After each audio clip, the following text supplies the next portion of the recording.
Hey guys, welcome to today's video where we're going to be breaking down today's Dolphins game. Before we get started though, please drop a quick like and a sub on today's video. That would really help my channel grow. I'd really appreciate that. With that said, let's dive right into the video and I hope you enjoy.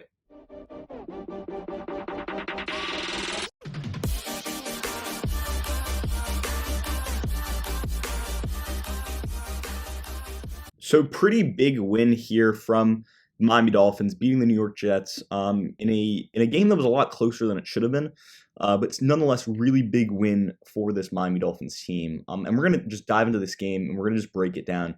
Let's start with the Dolphins and let's start with their offense. I thought Tua Tagovailoa played a really good game. It was 27 for 33, 273 yards. 2 touchdowns and an interception. And overall, I thought that he was in command of the offense. He was making the right decisions, getting the ball out of his hands quickly, finding his receivers, and he was accurate with the football. He also had his longest touchdown of his career, 65 yards, to Mack Hollins on a deep ball on some busted coverage by the Jets. But he was accurate with the football. He was throwing the ball in the right places. But more importantly, he was making the right reads and the right decisions and making the right throws with the football. Other than that interception, which was just a bad throw, didn't kind of a forced throw behind the receiver, over the top receiver, and ended up getting picked off, and that kind of gave the Jets a little momentum. But other than that, I thought Tua played really well, and that was really the only mistake he made in today's game. Now we look at the running game. The Dolphins have not been able to run the football all season, and to be honest, that wasn't really different in this game. They just had a lot of volume running the football. Rushed the ball just under 30 times, actually about 30 times in this game. Myles Gaskin had 23 carries for 89 yards. It's 3.9 average yards per carry. It's about where he's been all year. A lot of carries, but wasn't too productive or efficient on the ground. But that was a good thing for Gaskin. He had a few scampers for 16, 20 yards that were able to get the Dolphins offense moving forward and have some sense of a reliable run game. But the run game at the end of the day wasn't really there for this Dolphins team. I know they did rush for over 100 yards in today's game, but it wasn't that efficient. Throwing the ball, the main receivers that I want to talk about in today's game, Mack Hollins and Jaylen Waddle, and then obviously Mike Gesicki too. Hollins had that really one big catch for 65 yards, and the touchdown. That's obviously Tua's longest touchdown of his career. And who says Tua can't throw the ball long? Obviously, the Mack Hollins catch and touchdown really shows that he can. But more importantly, I really want to talk about Jaylen Waddle. I thought Jaylen Waddle was such a big part of the Dolphins' win in today's game. Not only catching the ball, but also running the ball too. Really good job in both of those categories. I thought Waddle was able to be really efficient in his route running. He showed explosiveness. He showed his speed. He showed his versatility. They also used him as a running back in the first half as he scored a rushing touchdown. He was all over the football field making plays left, right, and center. I thought he had a really big game for this Dolphins team. Was a big part of their offense. And I'm going to probably make a film session on his game against this Jets defense because I thought he played really well. 8 catches for 65 yards. He's top 5, I think, in the NFL in catches this season. And he's been a really big playmaker for this Dolphins team. Continued in today's game against the Jets. Was all around the field, all around the football. Just a really big part of this offense, especially on third down too. Mike Gesicki, he had a little bit of an up and down game. 5 catches for 50 yards.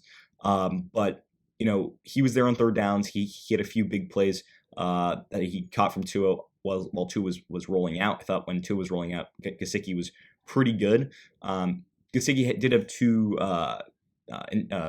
pass interference calls called on him, which was kind of unfortunate. But overall, he played an up and down game. He's been a little bit up and down lately, but on offense, I thought Jaylen Waddle and Gaskin were really big. Gaskin also had a touchdown catch and 3 catches for 7 yards. So he was a big part of the running game and the passing game. Overall, big games from Gaskin, Tua, and Jaylen Waddle on the outside of the football. And then offensive line-wise, I thought it was a little bit up and down. Once again, the run game could not really get going. The passing game was solid because the offensive line at times was doing a really good job pass blocking, but that was a little bit up and down. I think that overall that the Dolphins offensive line definitely did a better game, did a better job in this game in the pass protection. But run blocking is still not their forte and still something that they're going to need to work on. The offensive line is the biggest issue on this team. I think that's going to be something that's really going to need to be looked at next season and in free agency moving into next year. Defensively, I thought this defense played pretty well today. They got after the quarterback a little bit. Jaelen Phillips had a sack, as well as Byron Jones from the safety position. Byron Jones had a massive sack that popped the ball free from Joe Flacco and ended up giving Christian Wilkins the I guess the interception in a way. It wasn't really a throw, but he caught the ball out of the air and was able to recover it for the Miami Dolphins, and then he ended up fumbling it, but Jevon Holland got it. But I thought the defense played pretty well. Xavien Howard almost had 2 interceptions, didn't end up having any interceptions. I thought that other than one play where Byron Jones just simply got beaten by Elijah Moore for 65 yards, he played pretty well. He was pretty sticky in coverage. But I liked what I saw from Christian Wilkins. I really liked what I saw from Zach Sealer. I feel like every week I watch Zach Sealer. I'm like, he's always in the football, around the football in the run game. Jaelen Phillips had a sack. He had a boneheaded 15-yard penalty on unnecessary roughness at one point. But overall, I thought he played pretty well. But it's still Jevon Holland. Jevon Holland's all around the football every time for this Dolphins defense. Really big part of this defense, and I really like how he played in today's game. Now, though, let's turn it over to the Jets and look at what they did.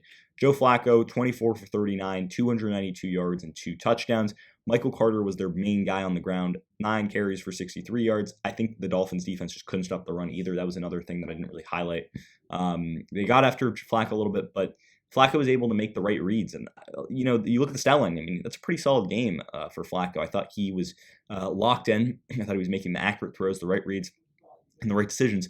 And although he wasn't doing anything flashy, he was getting the ball out quickly and really diagnosing where the Dolphins defense wanted to go with the football and really finding the holes. I mean, the Dolphins played a lot of cover 0, and Flacco took advantage of that. And I think that was a big thing for the Jets in this game.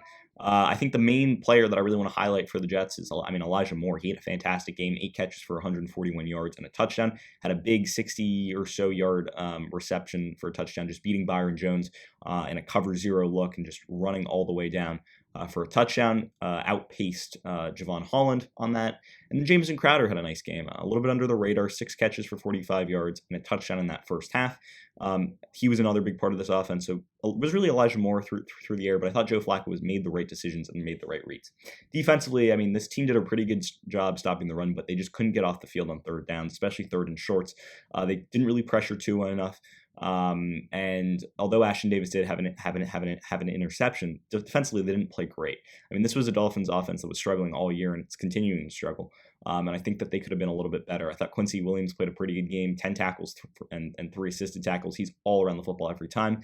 And a guy I also want to highlight, not in a good way, is Jason Pinnock. He got beaten a couple times, couple bad penalties on him. So a rough game for him, but overall, big game for this Dolphins team. They moved to 4-7 on the year. And of course, they're probably not going to be going for the playoffs anymore. They don't really have a shot at that, but they play the Carolina Panthers next weekend. Definitely a winnable game for them. It's definitely going to be a little bit more of a challenge. But nonetheless, a game that they can compete in and continue to build some momentum heading into next year. They've got some winnable games down the stretch. They've got the Panthers, they've got the Giants, the Jets again, the Saints, and then the Titans and the Patriots, all winnable games. The Patriots and the Titans are probably a little bit more difficult, but those are games that they can win and try and build some momentum moving into next year. And then for the Jets, they play the Texans next week, so definitely a big winnable game for them. Texans are another team that's struggling. They did put up a pretty good showing against the Tennessee Titans. Don't know if they won that game or not, but overall, big win for the Dolphins. Really want to highlight Tua's performance, Jaylen Waddle, as well as I thought that Myles Gaskin on offense had a really big game and better pass protection from the offensive line. So let's see what the Dolphins can do next week as they take on a winnable game against the Carolina Panthers. And with that said, that's pretty much going to end the video for today. Did you agree with my analysis? Why or why not? Leave your comments and thoughts in the comment section down below. I'd love to hear what you guys have to say. Also, if you're new around here, please drop a like and a sub on today's video. I'd really appreciate that. And with that said, I hope you enjoyed the video. And until next time, see ya.